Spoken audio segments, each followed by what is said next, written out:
pertanyaannya adalah apakah T itu transformasi linear. Nah, untuk menjawabnya tentu teman-teman harus kembali lagi mengingat apa definisi dari transformasi linear. Ya, pertama dia mengawetkan operasi penjumlahan. Sekali lagi ini lihat operasi penjumlahan di sini adalah penjumlahan pada V gitu ya. Dalam hal ini nanti berarti dia matrik 2 kali 2. Sementara di sebelah kanannya adalah operasi di W yang berarti nanti penjumlahan di L3 ya. Nah, kita cek dengan ngambil gitu ya. Untuk itu diambil sebarang misalnya A, B anggota dari V ya. Dengan A-nya siapa dan B-nya siapa. Setelah seperti ini A1, A2 pakai B saja ya. A1 ini B1, C1, D1 ya. Kemudian saya punya matrik B-nya misalnya adalah A2, B2, C2, D2. Nah, seperti ini. Kemudian sekaligus mungkin kita ambil juga dan skalar. Ini kan ruang vektor atas R ya. Ini sekali lagi ini ruang vektor atas R. Jadi ini kita ambilnya skalarnya adalah K anggota dari R. Begitu, lalu kita cek kedua sifat yang tadi atau kedua definisi yang tadi ada.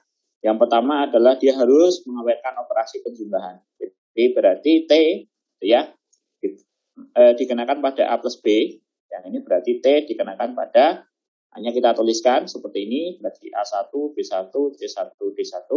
Kemudian kita tambahkan dengan A2, B2, C2, D2. Seperti ini. Nah, perhatikan ini adalah operasi di M2 ya, M2R. Berarti kalau kita operasikan pada M2R, nah jadinya adalah matrik ya, biasa ya, penjumlahan di matrik kan pairwise ya. A1 plus A2 gitu, kemudian di sini B1 plus B2, dan sini C1 plus C2, lalu di sini D1 plus B2. Nah, seperti ini teman-teman. Jadi kita operasikan dulu di M2R. Nah, setelah itu kemudian apa ini definisinya? Kembalikan lagi ke definisinya. Ya, definisinya seperti ini ya, A plus B, C, D. Artinya berarti yang sebelah sini dengan yang sini ya, elemen di A11 dan A12 kita jumlahkan ya. Berarti elemen yang ini dengan ini kita jumlahkan. Kemudian yang ini menjadi komponen kedua dan ketiga di R3-nya. Berarti kalau kita ngikutin definisinya akan berubah menjadi apa nih? Jadi apa nih, teman-teman? Tahu nggak? Kalau ngikutin definisinya nih. Apa? Ada yang tahu? Jadi apa ini? Hasil definisi ini dikenakan pada ini, kemudian menjadi ini. Ada apa?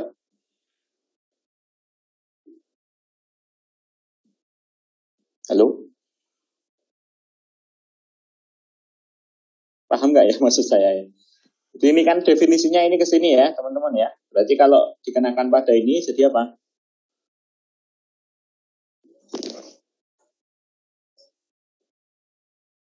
Ya. Jadi gini ya, A1 plus A2 ini bagiannya A, kemudian plus B, B-nya adalah ini mau dikurung gini boleh. Ditambah B1 plus B2, tidak juga apa-apa. Hanya ini untuk menunjukkan bahwa ini miliknya A, ini miliknya B ya.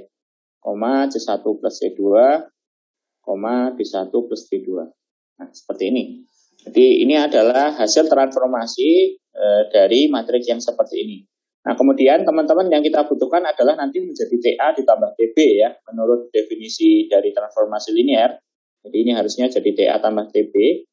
Nah, untuk itu berarti ini saya pisahkan saja. Jadi ini bisa saya tulis sebagai A1 tambah B1, C1, D1 ya. Ini adalah TA kan. Ya, ini nanti kan berarti ini TA. Nah, ditambah dengan TB-nya. Nah, TB-nya adalah kalau sini ya, berarti ini A2 tambah B2, C2, D2. Nah, seperti ini berarti adalah TB. Nah, dari sini berarti kita sudah membuktikan sifat yang pertama ya. Yang pertama adalah dia mengawetkan operasi penjumlahan atau operasi yang pertama. Dari karena kalau ruang vektor itu kan punya dua operasi ya. Operasi yang pertama biasanya penjumlahan, yang kedua nanti perkalian skalar ya. Nah, yang kedua adalah kita coba lihat apakah dia mengawetkan perkalian skalar ya. Nah, dikalikan dengan A gitu. Nah, perhatikan berarti ini menurut A-nya tadi kita punya A1, B1 tadi ya, K dikalikan A1, B1, C1, D1 seperti ini. Nah, dari sini berarti kita punya, ini harusnya kurungnya yang sini ya. Salah ya.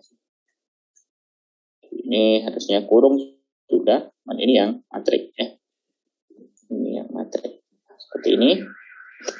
Berarti ini akan sama dengan, ini kita operasikan dulu, karena ini berarti operasi perkalian skalar dengan matrik ya. Kita punya berarti di sini ada KA1, KB1, KC1, KD1.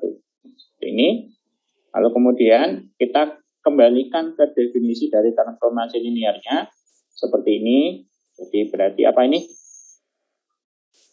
Ya, jadi KA1 ditambah KB1 gitu ya, koma gitu ya.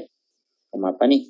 Berarti koma KB1, koma KB1 ya. Nah, kemudian kita lanjutkan, ini kan berarti tujuan kita nanti menjadi K-nya bisa ditarik keluar ya. Nah, TA tadi kan bentuknya seperti ini, berarti ya tinggal kita keluarkan K-nya ya. K-nya keluar seperti ini, nanti menjadi A1 tambah B1, C1, B1. Nah, yang ini adalah TA, berarti sudah selesai. Jadi TA. Nah, seperti ini. Jadi berarti dari sini kita bisa katakan bahwa karena 1 dan 2 itu dipenuhi, maka kesimpulannya adalah D itu transformasi linear ya. Transformasi linear. Oke, selesai di sini. Jadi saya kira sangat mudah ya teman-teman, tinggal cek 1 dan 2 dimasukkan, selesai. Jadi yang penting paham definisinya, sambung. Bagaimana kalau saya misalnya, saya kasih contoh lagi, contoh yang kedua, paling sering teman-teman akan ketemu dengan ya transformasi linear yang kita ambil dari matrik ya, karena yang dari V ke V kan sudah ya.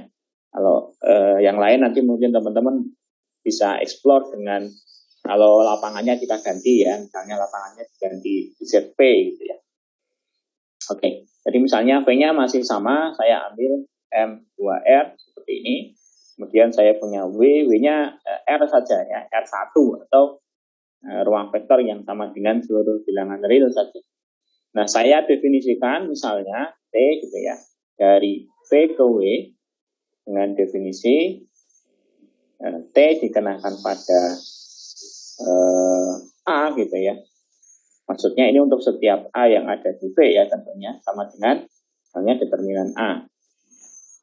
TA sama dengan determinan A, mungkin belakangnya ya. Untuk setiap A yang ada di V ya, V-nya adalah M2R. Nah, pertanyaannya sama kayak tadi, apakah T itu adalah transformasi linear? Nah, bisa teman-teman coba cek apakah ini transformasi linear. Nah, ketika teman-teman harus menunjukkan apakah dia transformasi linear, maka yang dilakukan adalah melihat apakah terpenuhi ya sifat yang ini ya, 1 dan 2 atau definisi yang ini tadi, ya, aksioma 1 dan 2 ini apakah terpenuhi. Tapi kalau misalnya teman-teman mau mengklaim bahwa ini bukan transformasi linear, maka teman-teman bisa tunjukkan bahwa misalnya sifat yang pertama tidak terpenuhi. Artinya saya mempunyai 2 matrik A dan B yang kalau kita tambahkan itu tidak berlaku sama dengan determinan A tambah determinan B. Maksudnya seperti ini, teman-teman misalnya ngeklaim bahwa ini tidak transformasi linear, maka apa yang harus dilakukan? Ya, berarti teman-teman harus menunjukkan adanya 2 matrik yang ada di V gitu ya, sedemikian sehingga kalau kita tambahkan A dan B itu tidak sama dengan determinan A tambah determinan B, karena ini yang diharapkan supaya dia jadi transformasi linear ya. Jadi ini yang teman-teman harus tunjukkan ketika dia bukan transformasi linear. Tapi itu mungkin dicek dulu ya, apakah memang seperti itu atau tidak. Nah, gimana teman-teman? Ini kira-kira transformasi linear bukan? Seperti ini. Kira-kira. Bisa dicek dulu. Minta tolong.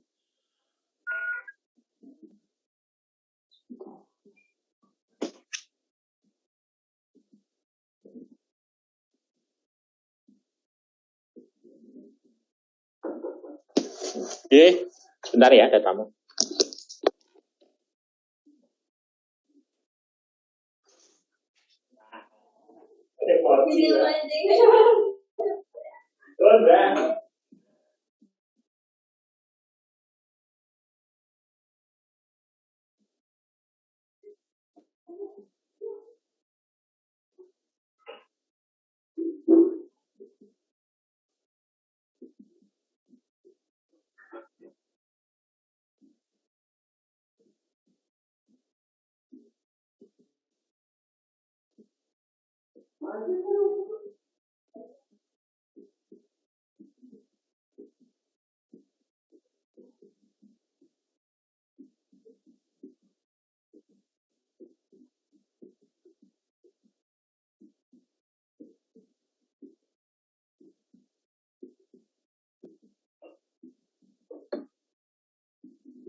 Ya, bagaimana teman-teman? Apakah transformasi linear atau bukan? Ya, ada yang tahu? Ada yang sudah dapat?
Ya, sebenarnya tinggal teman-teman ingat kembali ya, apakah berlaku bahwa determinan A ditambahkan B itu sama dengan determinan A ditambah determinan B.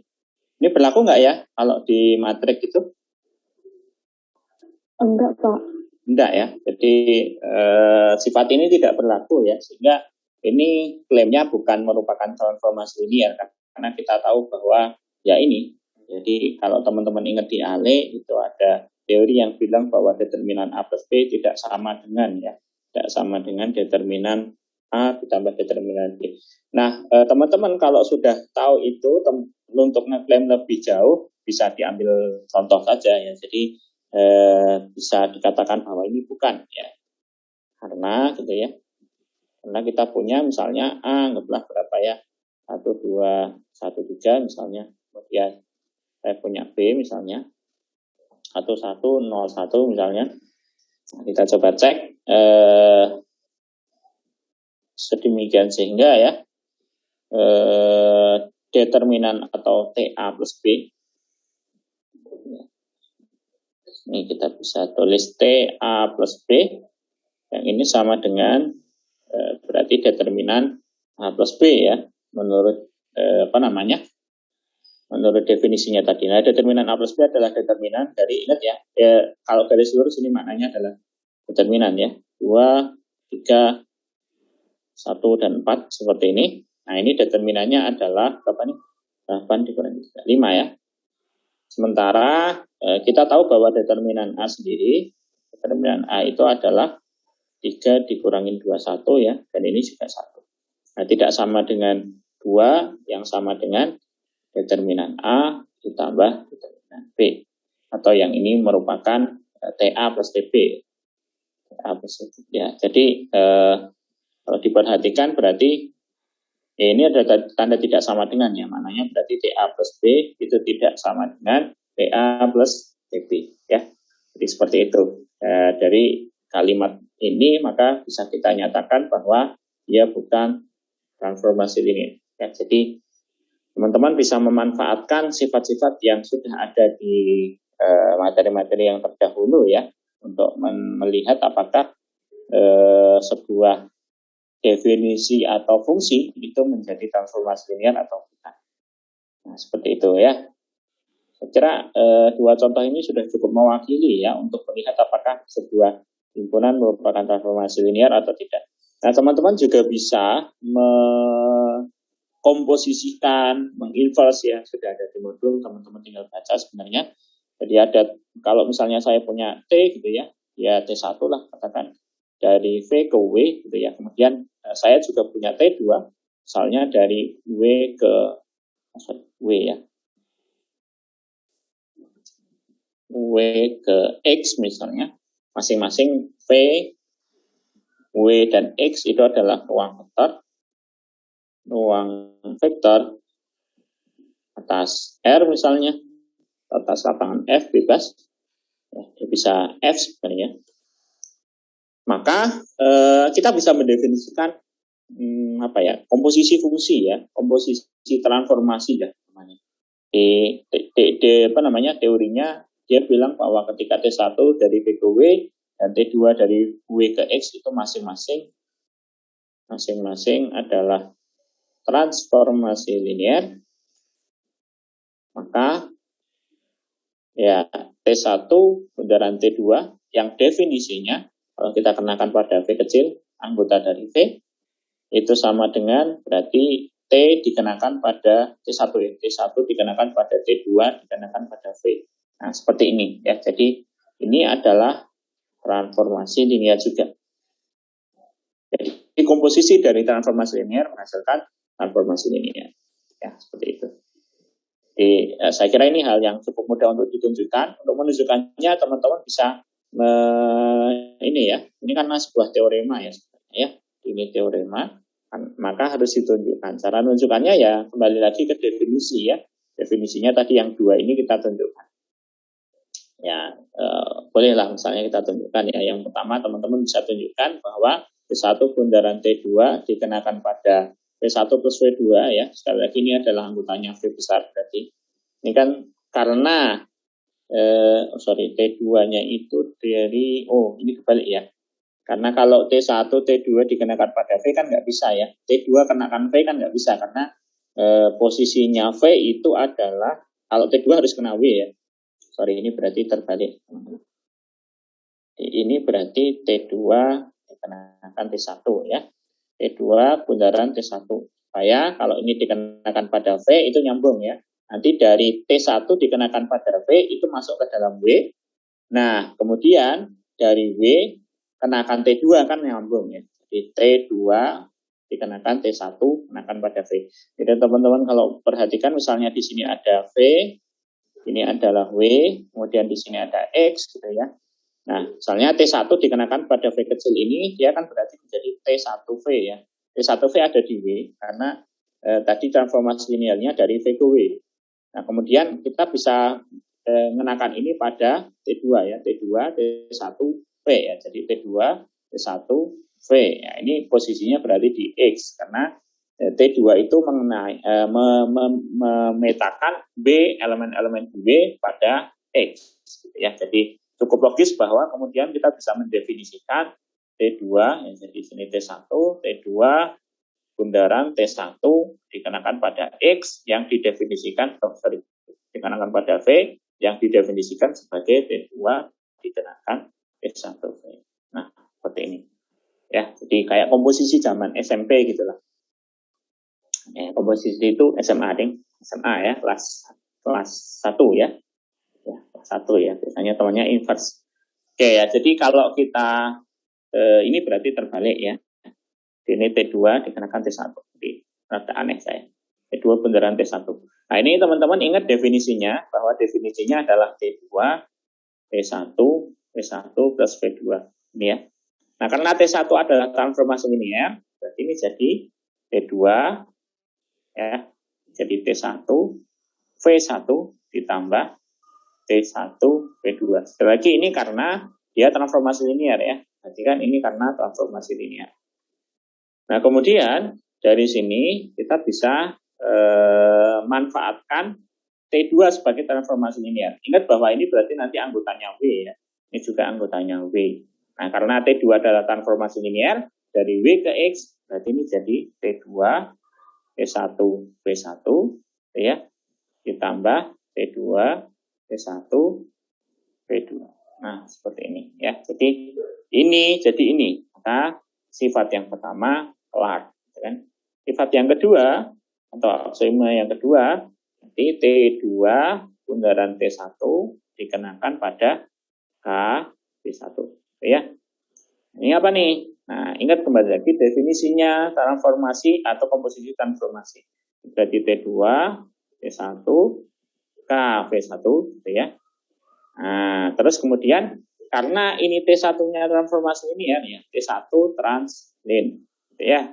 Berarti K-nya bisa jadi T2 dalam kurung K T1 T1. Nah, ini ya. Kemudian balik lagi karena T2-nya adalah transformasi linear. Ya, transformasi linear, berarti kita bisa keluarkan K-nya. K-nya keluar ke sini, T2. Oh ya, ini tadi belum selesai ya. Ini harusnya dikembalikan lagi ke T2 bundaran T1 P1, gitu kan. Akhirnya kan harusnya begini. T2 bundaran T1 P2. Nah, harusnya berakhir di sini ya, karena definisi kita kan seperti ini.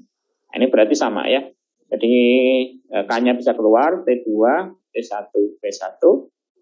Ini, lalu kemudian karena, ya ini kita kembalikan lagi ya. K dalam kurung T2 bundaran T1 dikenakan pada V1. Nah, jadi K-nya yang ada di sini bisa menculat ke sana, gitu ya, bahasa Jermannya. Nah, ini dengan dua pembuktian ini, maka kita bisa nyatakan bahwa kesimpulannya adalah T2 bundaran T1 ini adalah transformasi linear. Ada yang mau ditanyakan sampai sini? Artinya nanti kalau teman-teman punya transformasi linear T1 dan T2 yang nyambung, yang bisa disambungkan, ya itu bisa dibuat transformasi linearnya. Tapi ini kalau T1 bundaran T2 tidak bisa ya. Kenapa T1 bundaran T2 tidak bisa? Karena nggak nyambung antara W ke X. Nah, ini harusnya X ya. Kalau W ke X, X ke W, nah berarti nanti bisa. Tapi kalau W ke X, V, nah nggak nyambung ya. Tapi kalau V ke W ke X bisa. Tapi mulainya dari T2 ya. Di beberapa buku, kalau teman-teman baca yang lebih advance ya, yang lebih aljabar yang lebih tingkatannya lebih tinggi, nulis T2 bundaran T1 itu T1 T2 ya. Dibalik malahan. Karena kalau teman-teman lihat kan ini urutannya harusnya kan yang kena dulu adalah T1-nya ya. Karena yang kena T1-nya dulu itu di buku ditulisnya T1 dulu. Dia ada yang nulis begini. Kalau teman-teman sudah familiar di SMP, SMA, di SMA, komposisi itu kan T2 bundaran T1 gini ya. Ini maknanya adalah T2 dikenakan T1 gitu kan. Nah, tapi ada yang nulisnya gini. Jadi ini ditulis sebagai T1, T2. Nah, kayak gini. Nah, hati-hati kalau misalnya nanti suatu saat teman-teman baca yang lebih katanya lebih tinggi ya. Oke, jadi seperti itu teman-teman. Nah, ini kenapa tak tanda tanya? Ya, kayak ini. Transformasi linear ya, kesimpulan bahwa jadi T1, T2, T1 transformasi linear. Nah, contohnya mungkin bisa buat seperti ini ya. Saya punya T1 misalnya dari M2R misalnya. M2R ke R3 misalnya. Ya, saya punya definisi yang seperti itu, kemudian misalnya T2-nya adalah dari R3. R3-nya kok taruh bawah. R3-nya di atas ini, dan ini asalnya R3 ke R2 misalnya. Nah, maka saya bisa mendefinisikan T2 T1 ya. Dapat didefinisikan yang T2 bundaran T1. Nah, ini tergantung definisi dari masing-masing ya. Kalau contohnya misalnya teman-teman tadi punya yang dari ini A, B, C, D berubah misalnya menjadi didepetkan pada A plus B, C, D ini ya misalnya. Nah, maka yang di sini misalnya adalah A, B, C dipetakan kepada misalnya A, B plus C. Nah, kalau misalnya definisinya seperti ini, apa definisi dari transformasi linear yang dikomposisikan T2 bundaran T1 gitu ya. Nah, berarti kayak gini nih kalau misalnya kita definisikan T2 bundaran T1 gitu ya. Ini berarti dikenakan pada siapa? Ya, pada elemen di M2R ya. Misalnya V, ini W-nya, ini W-nya, ini X-nya, gitu kan. Jadi T dikenakan pada elemen V, V-nya adalah matriks ya. A anggaplah ABCD ini. Ini berarti T2 dikenakan pada T1 dikenakan pada ABCD. Nah, ingat definisinya tadi apa gitu kan? Oh, dipetakannya ke sini. Oke, berarti definisinya berarti T2 jadi apa tuh? A plus B ya. A plus B, C, D. Nah, ini anggotanya R3, teman-teman. Anggotanya R3. Nah, kemudian ini dari R3 oleh T2 dipetakan ke R2 dengan cara yang seperti ini ya definisinya. Jadi apa nih? Ada yang tahu? Ada yang mudeng maksud saya? Ini kira-kira kalau dari R3 dengan definisi ini jadi apa nih? Ini di R2-nya jadi apa? Ini kan sekali lagi ini anggotanya R3. Ya. Jadi ini anggotanya M2R. Terus yang ini anggotanya harusnya R3. Ini udah tak tulis ya di atas. Ya, ini anggotanya R3. Nanti supaya jadi anggotanya R2 mengikuti definisi yang ini. Gimana? Ada yang tahu? Ada yang mudeng maksud saya? Apa nih? Apa? Kira-kira?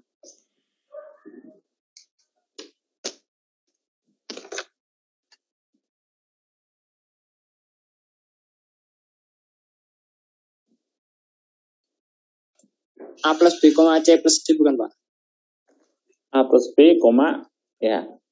Ini ya, teman-teman lihat, perhatikan polanya adalah A berarti bagian paling depannya tetap, bagian paling depannya adalah A plus B gitu ya, koma. Nah, ini yang belakangnya 2 ini ditambahin C plus D. Nah, seperti itu. Jadi ini kernel dari kernel. Apa namanya? Definisi dari T2 bundaran T1 untuk seperti itu. Oke, jadi ini posisinya sudah di R2 ya.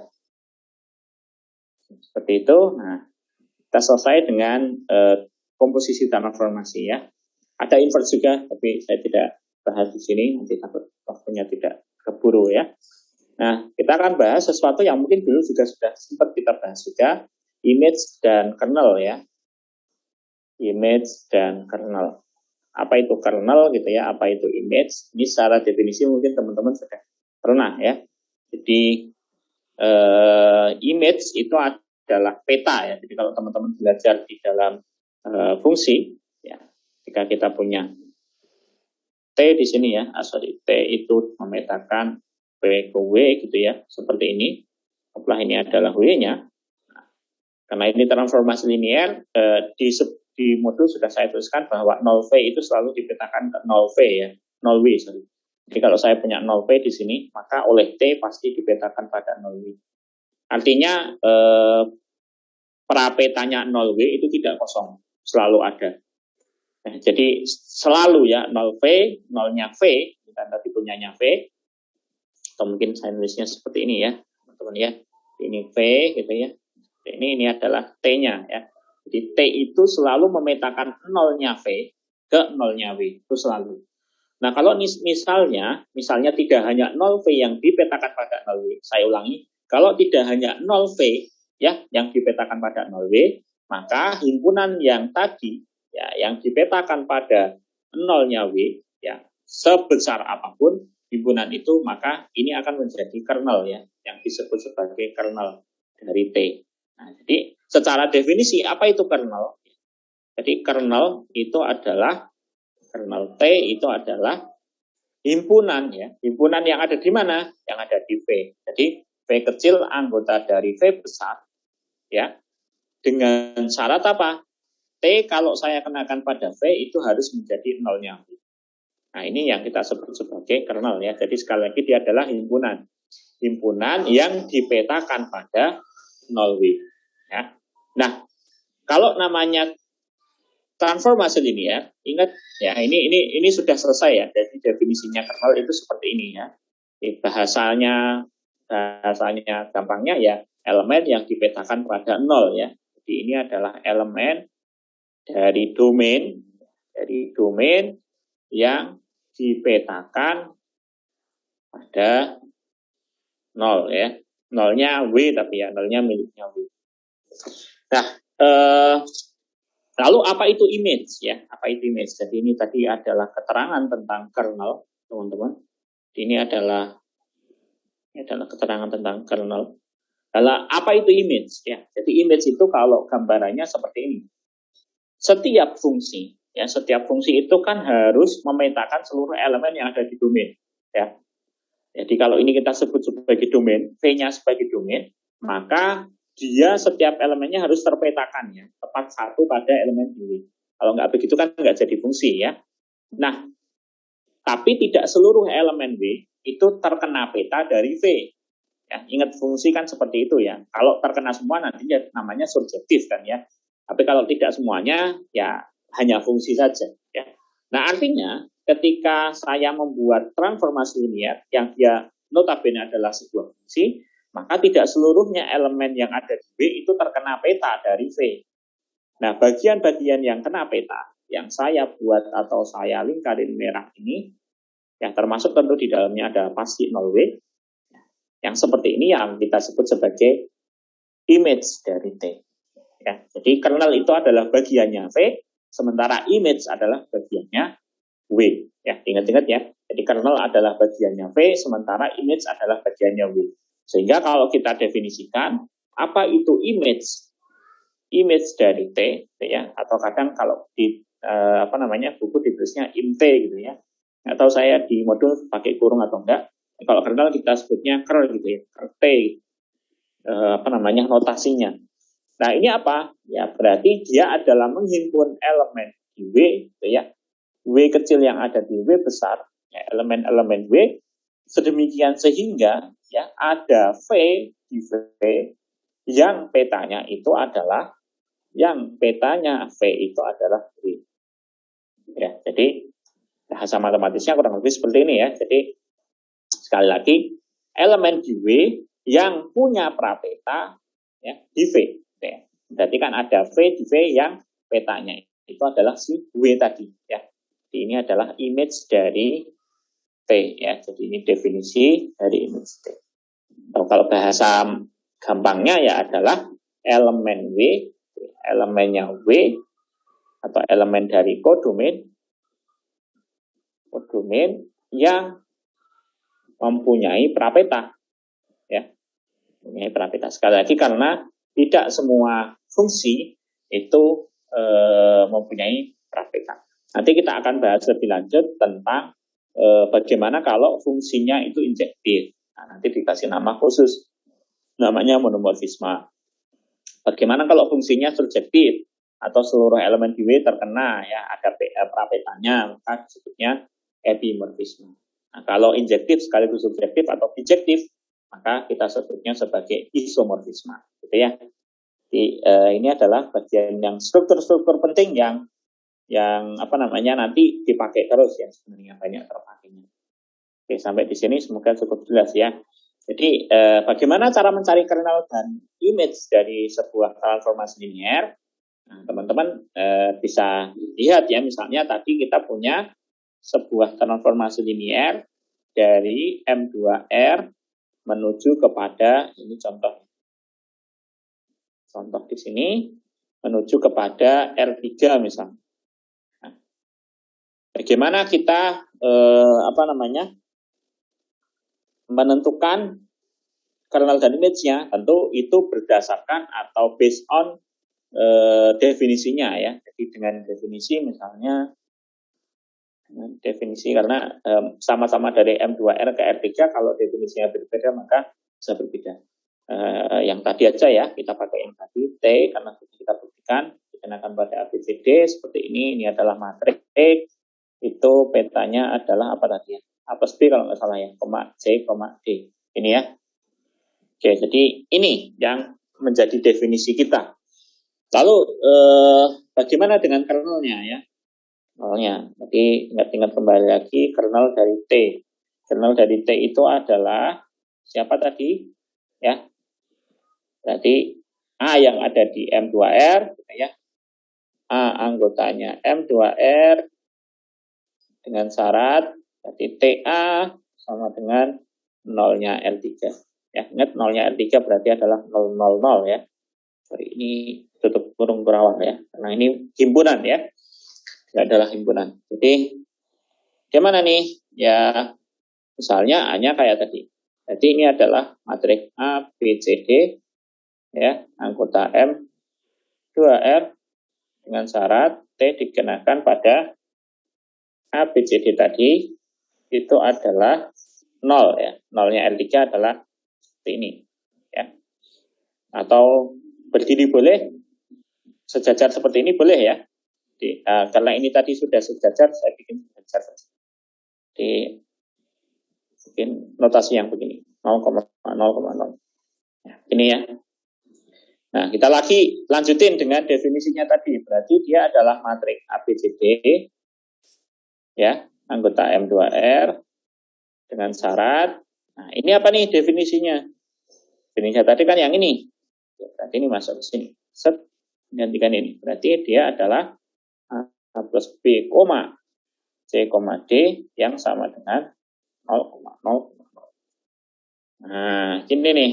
Berarti kalau dia harus 0, kan berarti ini adalah anggotanya M2R, A, B, C, D, anggotanya M2R, dengan syarat, berarti A plus B-nya sama dengan 0, C dan D-nya sama dengan 0, ya. Berarti kalau kita tuliskan, A plus B sama dengan 0, D sama dengan 0, D sama dengan 0. Atau ini boleh ditulis sebagai A sama dengan minus B. Oh, berarti nanti A-nya boleh diganti minus B. Nah, berarti tuliskan A-nya boleh diganti sebagai minus B. Berarti B, C, dan D 0. Ya, kalau seperti ini berarti nanti anggota M2R ini dengan syarat apa? Oh, B-nya. B-nya adalah anggota bilangan real. Karena dia anggotanya M2R. Atau teman-teman boleh ini hapus saja, nggak apa-apa. Ini otomatis bilang bahwa dia anggotanya M2R. Lebih singkat ya. Ini dengan syarat ya, dengan syarat B-nya anggota dari R. Seperti ini. Nah, ini adalah kernel ya, kernel dari definisi transformasi linier yang seperti ini. Tentu ketika definisinya berubah, maka image dan kernelnya akan berubah. Sampai di sini ada yang mau ditanyakan?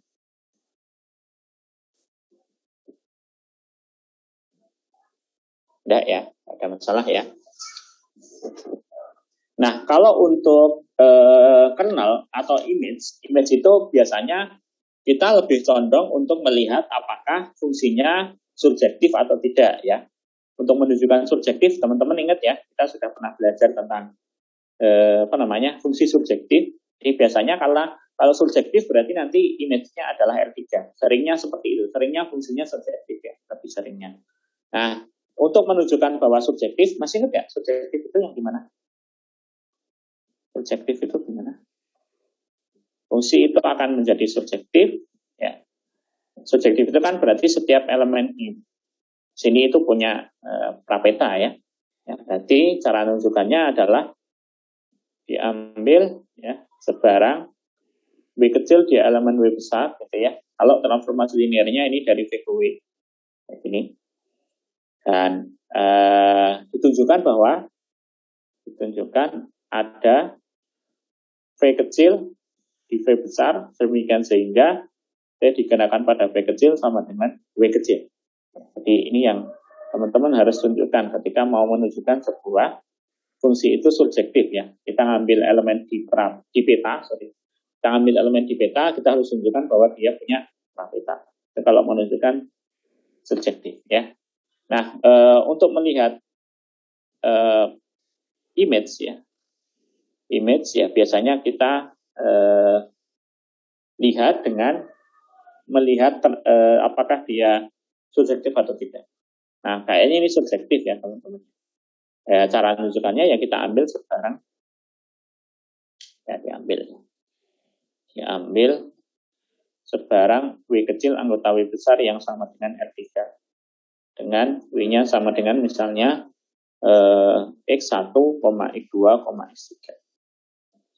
Nah, ini anggotanya R3. Nah, karena anggota R3 berarti X1 kan anggotanya R ya. Ini juga anggotanya R, ini juga anggotanya R.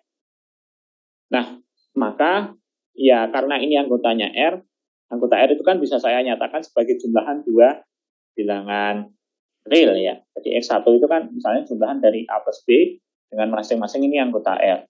Ini anggota R. Nah, artinya saya ngambil ini, ya, maka kita punya peta ya. Kita punya, ya, maka terdapat matrik A gitu ya. Bentuk matrik A-nya apa? Ya, A, B, X3, X4 gitu kan. Ini kan anggotanya M2R.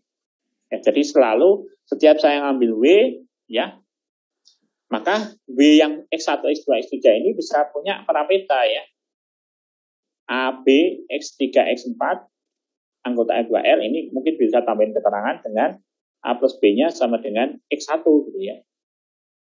Nah, sedemikian sehingga kalau saya petakan T dikenakan pada A, ya, berarti T dikenakan pada AB, X3, X4, ya, ini akan sama dengan ini A plus B, X2, X3. Nah, padahal A plus B tadi kita definisikan sebagai X1. Jadi X1, X2, X3. Dan ini adalah W. Nah, jadi setiap saya ngambil W yang ada di R3 selalu punya parapeta. Dengan kata lain, ya, dengan kata lain, si T itu adalah subjektif.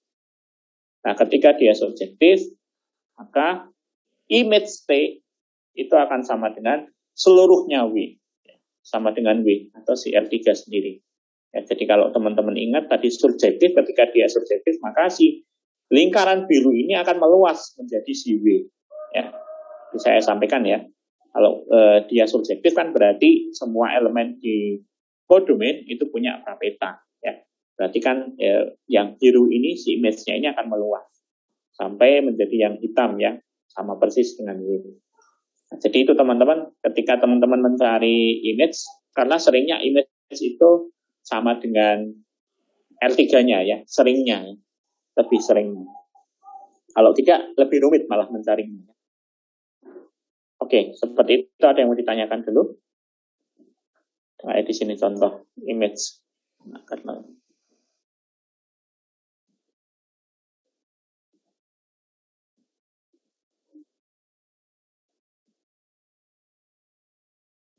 ya, ini ada beberapa yang tidak saya sampaikan ya, teman-teman bisa baca lebih lengkap. Ini tadi definisi kernel, dan ini definisi image ya. Ya, di sini definisi image-nya sedikit berbeda dengan yang saya sampaikan, tapi sama maknanya. Jadi di sini image T adalah TV ya, langsung dikasih TV ya. Maknanya TV ya berarti peta dari V ya, peta dari seluruh elemen di V. Nah, ini ada, tapi nggak saya kasih contoh ya. Oh, ini ada contoh yang lain ya, teman-teman. Nah, ini adalah kernel dari definisi transformasi yang ini. Kemudian image-nya ini, ya ini subjektif ya, sama seperti yang saya sampaikan tadi. Ini juga ada contoh lagi tentang kernel. Ini juga banyak sekali teman-teman.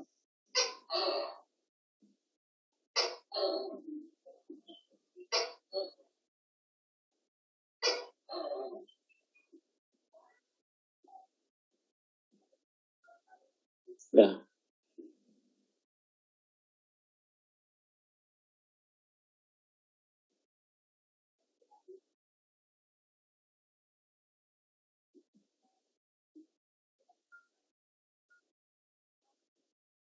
oke, sedikit lagi ya, teman-teman ya.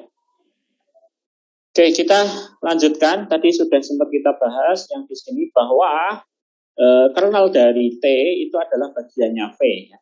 Sementara image dari image dari T itu adalah bagiannya W. Ya, jadi ketika saya punya T itu adalah transformasi linear, maka ada beberapa hal yang teman-teman perlu ingat, bahwa yang pertama T dari V ya, maksudnya T dari V ke W, satu, kenyataannya adalah kernel dari T itu merupakan subsetnya dari V ya, T besar. Yang kedua, image dari T itu adalah subsetnya W ya. Nah, ternyata lebih lanjut, dia tidak hanya subset teman-teman. Jadi Ternyata ini menjadi subruang. Jadi kernel dari T itu ternyata adalah subruang dari V besar.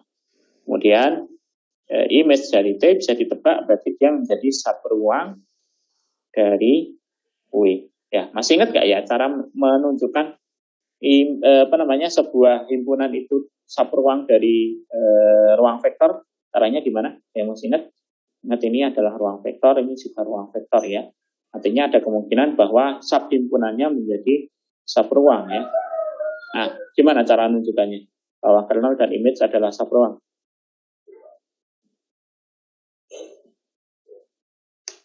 Gimana? Ada yang tahu? Cara menunjukkan kernel dan image adalah subruang. Nah, masih ingat definisinya subruang nggak ya? Subruang. Apa itu subruang? Jadi kalau saya punya V besar, di sini ada W. Nah, W itu subruang V. Jika yang pertama kalau saya punya misalnya di sini ada bikin yang gede ya. Ya kalah, apa-apalah.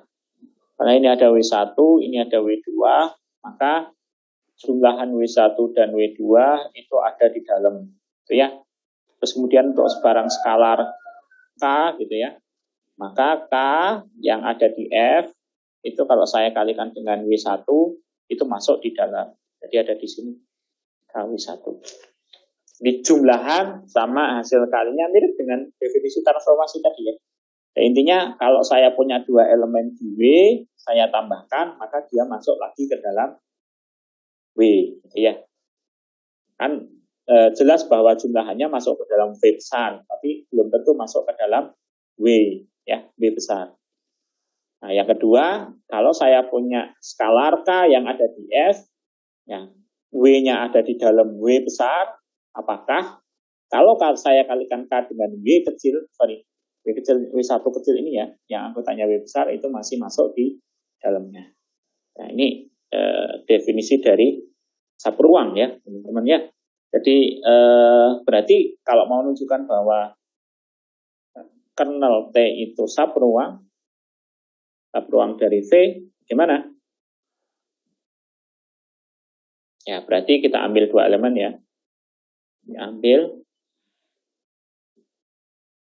Kita ambil misalnya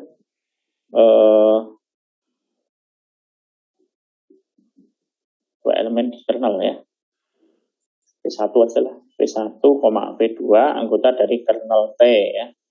Ingat apa definisi dari kernel? Kernel itu kan berarti yang dipetakan ke nol.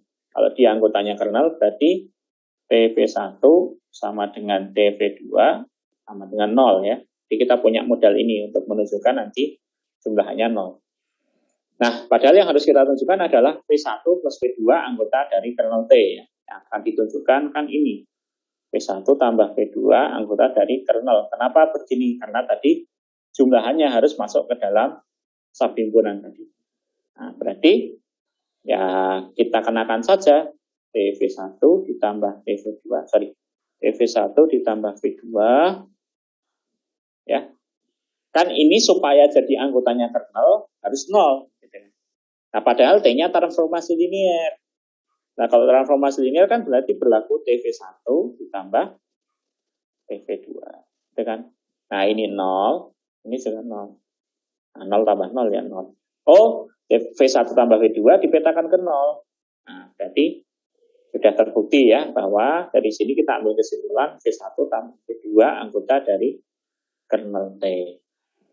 Sama halnya untuk yang kedua, yang harus kita tunjukkan adalah ya, ini yang pertama akan ditunjukkan itu, yang kedua yang ditunjukkan adalah KV1 itu anggota dari kernel T. Ya, ini untuk sebarang K yang merupakan skalar ya.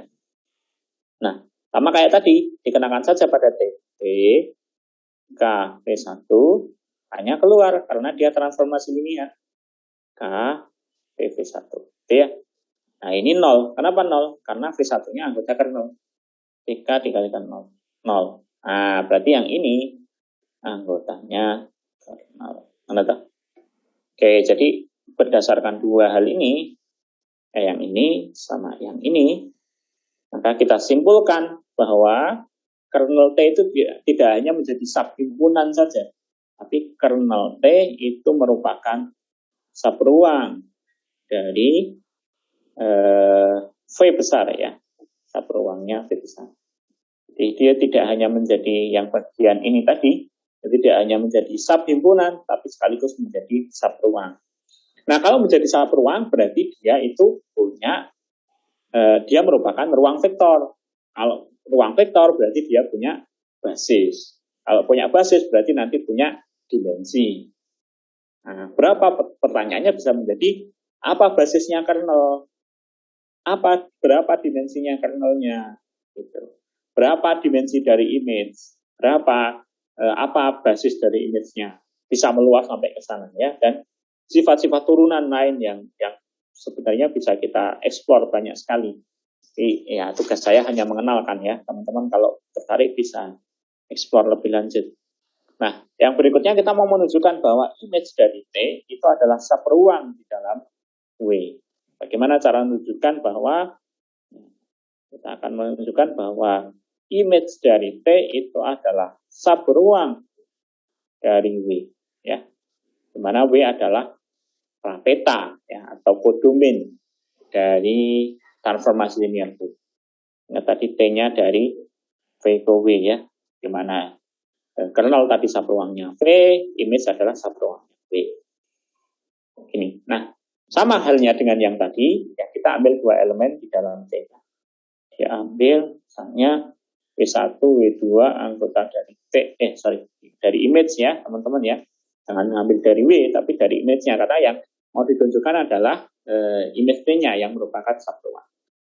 Dan misalnya K adalah anggota lapangan. Nah, maka kita mau menunjukkan W1 tambah W2-nya dan KW1 apakah sama-sama masuk di dalam image-nya T. Nah, piye iki berarti? Ya, kayak tadi ya. Apa makna ini dulu? Jadi apa makna dari W1 dan W2 anggota dari image T? Ya, berarti punya prapeta ya. T terdapat V1 anggota V dan V2 anggota V sedemikian sehingga T saya kenakan V1 jadi W1 dan T dikenakan V2 jadi V2. Nah ini modalnya ini teman-teman. Kita tambahin aja tuh berarti V1 ditambahin W2. Jadi apa dong? Oh, di V1 tambah V2. T-nya transformasi linear. Ingat, dia mengawetkan operasi penjumlahan. Jadi V1 tambah V2. Nah, apa maknanya ini? Berarti ada V1 tambah V2 anggota V sedemikian sehingga T dikenakan pada V1 V2 adalah W1 tambah W2. Nah, berarti kalau gitu ini anggotanya image T. Mana ya? Oke ya, lanjut. Sekarang ini kalau saya kenakan pada K ya, jadi KW1. Apa makna KW1? Ya, jadi K dikenakan pada V1. Transformasi linear lagi. Jadi T KV1. Nah, ini anggotanya V lagi. Berarti ada anggota V yang namanya adalah KV1. Sedemikian sehingga petanya adalah si KW1. Oh, berarti kalau gitu ini anggotanya image T. Nah, selesai dari 1 dan 2 ini, maka kita simpulkan bahwa image T adalah subruang di dalam W. Oke, ada gambaran nggak ya kira-kira? Membuktikan gitu bisa nggak ya? Oke. Ada yang ditanyakan dulu teman-teman? Enggak. Ada beberapa hasil yang kita bahas hari ini ya. Sebenarnya masih bisa kita tambahkan dengan ya tadi kalau nanti ini ini beberapa sifat ya. Kalau ini nanti subjektif, kalau subjektif berarti image T-nya sama dengan W ya. Jadi ada hasil yang itu bisa dibuktikan image T sama dengan W jika T-nya subjektif. Ini catatannya. Ini tidak saya buktikan, tidak benar banyak kan. Pertama ini, yang kedua adalah apa ya? Ya, injektif. Kaitannya dengan injektif. Kalau injektif itu kan berarti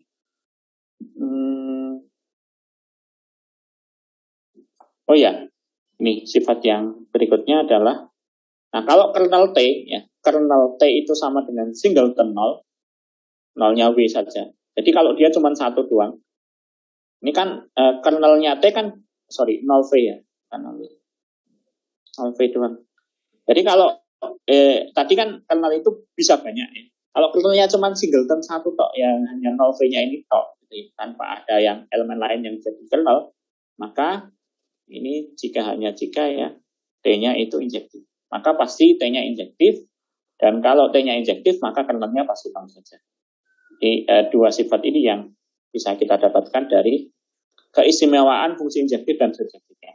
Ketika surjektif maka image T-nya sama dengan W, sementara kalau T-nya injektif maka kernelnya pasti 0. Ya, kernelnya hanya 0 saja. Ini sudah saya tulis ya, tadi modul. Mana ya? Yang dari sini. Ini tadi yang sifat ya. Kernel T adalah subruang P dan image T adalah subruang B. Ada lagi yang di sini adalah sifat bahwa kalau kita punya V-nya, T-nya transformasi linier, nah T-nya itu injektif jika kernel T-nya adalah 0. Ya, jika berarti ini berlaku kanan kiri. Ya, kanannya, ini ke kirinya ya. Teman-teman pelajarin ya, kayak gini ya. Siapa tahu nanti yang saya keluarkan kayak gitu. Oke. Ada yang mau ditanyakan? Kalau tidak, kita cukupkan ya teman-teman ya. Jadi materi kita sampai di sini dan nanti UTS-nya juga sampai sini ya. UTS nanti ya materinya kurang lebih tentang itu ada ruang vektor, melihat apakah sebuah definisi itu merupakan ruang vektor atau tidak, yang 10 aksioma itu tadi. Kemudian yang kedua mungkin tentang sifat-sifat ya berkaitan dengan subruang. Ya, satu itu subruang, bisa jadi nanti tentang basis ya. Basis itu adalah merentang dan bebas linier. Kemudian ada lagi tentang rank dan nulitas gitu ya. Dan yang terakhir tadi adalah tentang transformasi linear ya, tadi kita bahas ada namanya kernel, namanya image gitu ya, termasuk dari definisi transformasi sendiri. Ini transformasi linear, ngecek apakah sebuah himpunan atau sebuah definisi itu merupakan transformasi linear atau bukan. Ya, ini materi-materi yang sudah kita pelajarin dan mungkin nanti akan keluar ya. Jadi teman-teman bisa disiapkan. Nah, besok offline ya teman-teman ya. Kita ke kampus ya untuk UTS-nya ya. UTS. Nanti kita coba cari ruangan. Saya siapkan perangkatnya, maksudnya kertasnya. Nah, pertanyaannya mau open book atau close book. Kalau close, nanti saya buat soalnya lebih mudah. Artinya mungkin saya kasih teman-teman soal-soal yang sudah saya terangkan, yang sudah ada contohnya paling nggak di angka, atau teorema yang sudah saya bahas, saya keluarkan, teman-teman saya minta buktikan. Tapi kalau close book, ya mungkin soalnya lebih sulit. Dalam arti lebih sulit itu pengembangan dari apa yang saya sampaikan. Nah, monggo milih, boleh open book, boleh close book. Mau pilih yang mana? Gimana teman-teman? Nanti Senin berarti ya, nah, UTS-nya. Ya, ada yang mau mengasih pendapat?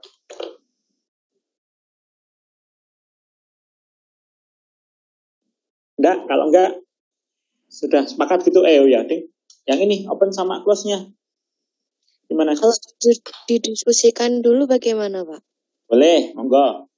Iya, nanti kabari lagi, Pak. Oke, siap. Boleh. Nanti kabarin ke saya sebelum hari Seninnya ya. Karena Senin kita ujian. Supaya nanti ya kalau bisa saya tunggulah besok atau apa nih ya, besok cukup waktunya buat diskusi. Cukup, Pak. Cukup ya. Besok pagi ya saya tunggu ya jawabannya ya. Pokoknya sampai besok Selasa saya tunggu jawabannya tentang open atau close-nya. Monggo. Ya sekali lagi kalau open book ya teorinya kayak misalnya nanti kalau misalnya pembuktian misalnya ya buktikan bahwa kernel dan image adalah satuan, kan ini sudah saya bahas. Tapi kalau close book gambarannya ya, close book misalnya pembuktian teorema yang mungkin ada di modul tapi tidak saya bahas di dalam perkuliahan gitu. Bukan banyak ya bukti-bukti yang tidak saya bahas di perkuliahan, misalnya tentang ini banyak sekali ya, yang banyak yang tidak saya bahas. Apalagi yang soal-soal yang di sini ya, teorema-teoremanya tidak saya bahas semua. Apalagi ininya ya gampangnya yang bawah sini lah. Tadi yang kita habis bahas. Transformasi linear kan ada yang tidak saya buktikan. Contohnya misalnya mana ya? Paling bawah tadi.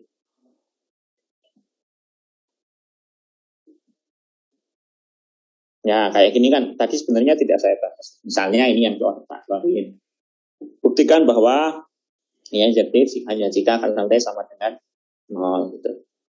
Atau bisa jadi kalau yang seperti ini misalnya transformasi linear S-nya adalah basis dari T. Jika T adalah transformasi linear injektif, maka S aksen TV1, TV2 sama TVN adalah basis dalam image T. Nah, ini kan teman-teman mungkin ini tidak saya bahas ya. Ingat, bukan basis ya berarti harus bebas linear dan merentang. Ya, intinya hanya itu. Cuman kan mungkin teman-teman harus belajar menggali lebih dalam lagi tentang pembuktian ya. Nah, monggo, nanti bisa dipilih, teman-teman bisa pelajari. Tapi materinya tidak keluar lah dari modul. Hanya kalau close book, kalau open book, tapi kalau open book ini materinya sudah ada. Enggak sih? Mungkin gini ya, kalau open book ya yang misalnya soal yang belum saya bahas. Sorry. Saya salah ya.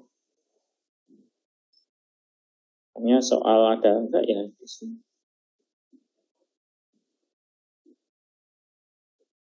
Ada pembuktian. Nah ini paling, misalnya 221 ini kan mungkin nggak tak bahas. Nah ini kan hanya sebagai latihan. Nah ini kan nggak ada di buku. Nah nanti ini bisa open book gitu ya. Open book itu buku catatan teman-teman ya. Buku catatan teman-teman atau modul silahkan. Tapi tidak pakai online ya. Kita sepakat nggak pakai online ya. Open book ya buku saja. Oke, seperti itu. Jadi silakan dipertimbangkan. Jadi pada intinya kalau open book maka materinya ya yang sudah saya terangkan di kelas. Saya misalnya soal-soalnya juga berkaitan dengan itu semua. Tapi kalau closed book bisa jadi pengembangan soal-soal di dalam modul ya, soal-soal di modul yang mungkin belum teman-teman kerjakan atau belum saya kerjakan, belum saya bahas. Begitu. Itu pertimbangannya. Artinya teman-teman mungkin perlu mengembangkan sendiri kalau closed book. Kalau open book ya mungkin sudah ada di buku gitu. Kalau buka buku ada gitu. Kalau buka buku ketemu, buka modul ketemu. Oke, silakan nanti bisa didiskusikan. Saya tunggu jawabannya. Jadi hari ini saya kira itu saja. Jadi saya ingat kita offline saja ya supaya saya pengen tahu betul mana yang benar bisa dan mana yang tidak. Karena saya juga semester ini ngajarnya tidak sendirian bareng dengan Bu Gurul. Nanti nilai dan seterusnya juga saya diskusikan dengan Bu Gurul ya supaya tidak ya terjadi apa gitu ya, yang tidak diinginkan. Itu teman-teman. Terima kasih atas perhatiannya hari ini. Semoga bermanfaat. Silahkan belajar dengan sungguh-sungguh.